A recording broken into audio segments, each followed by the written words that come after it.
பாஸ்கா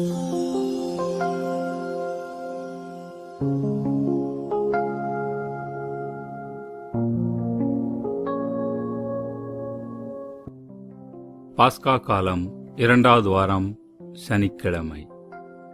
முதல் வாசகம் திருத்தூதர் பணி நூலிலிருந்து வாசகம். அதிகாரம் 6, 1 முதல் 7 வரை. அக்காலத்தில் சீடர்களின் எண்ணிக்கை பெருகி வந்தது.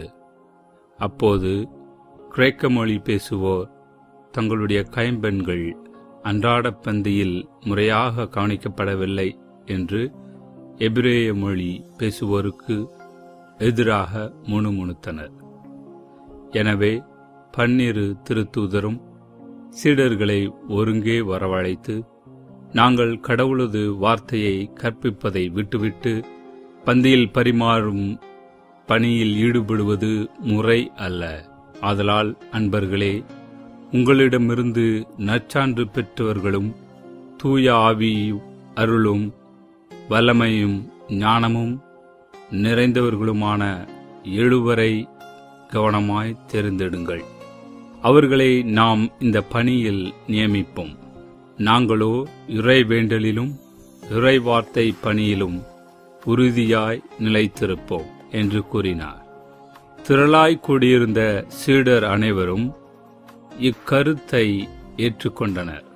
அதன்படியே அவர்கள் நம்பிக்கையும் தூய ஆவியும் நிறைந்த ஸ்தேவான், பிலிப்பு, பிரேக்கோ, நிக்கோலா, தீமோன், பர்மனா, யூதம் தழுவிய அந்தியோக்கிய நகரத்து நிக்கோலா என்பவர்களை தேர்ந்தெடுத்து அவர்களை திருத்தூதர் முன்னால் நிறுத்தினார்கள்.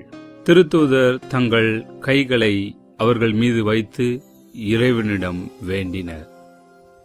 கடவுளது வார்த்தை மேன்மேலும் பரவி வந்தது. சீடர்களின் எண்ணிக்கை எருசலேம் நகரில் மிகுதியாக பெருகிக் கொண்டே சென்றது. குருக்களுள் பெருங்கூட்டத்தினரும் இவ்வார்த்தைக்கு கீழ்ப்படிந்து நம்பிக்கை கொண்டனர். இது ஆண்டவர் வழங்கும் அருள் வாக்கு. இறைவா, உமக்கு நன்றி. நற்செய்தி வாசகம். யோவான் எழுதிய நற்செய்தியிலிருந்து வாசகம். 6ஆம் அதிகாரம், வசனங்கள் 16 முதல் 21 வரை. மாலை வேளையானதும் இயேசுவின் சீடர்கள் கடற்கரைக்கு வந்து படகேறி மறுகரையில் உள்ள கப்பர்நாகுமுக்கு புறப்பட்டார்கள். ஏற்கனவே இருட்டிவிட்டது. இயேசுவும் அவர்களிடம் அதுவரை வந்து சேரவில்லை. அப்போது பெருங்காற்று வீசிற்று, கடல் பொங்கி எழுந்தது. அவர்கள் 5 அல்லது 6 கிலோமீட்டர் தொலை படகு ஓட்டிய பின் இயேசு கடல் மீது நடந்து படகருகில் வருவதை கண்டு அஞ்சினார்கள். இயேசு அவர்களிடம், நான் தான், அஞ்சாதீர்கள் என்றார். அவர்கள் அவரை படகில் ஏற்றிக்கொள்ள விரும்பினார்கள். ஆனால் படகு உடனே அவர்கள் சேர வேண்டிய இடம் போய் சேர்ந்துவிட்டது. இது கிறிஸ்து வழங்கும் நற்செய்தி. கிறிஸ்துவே, உமக்கு புகழ்.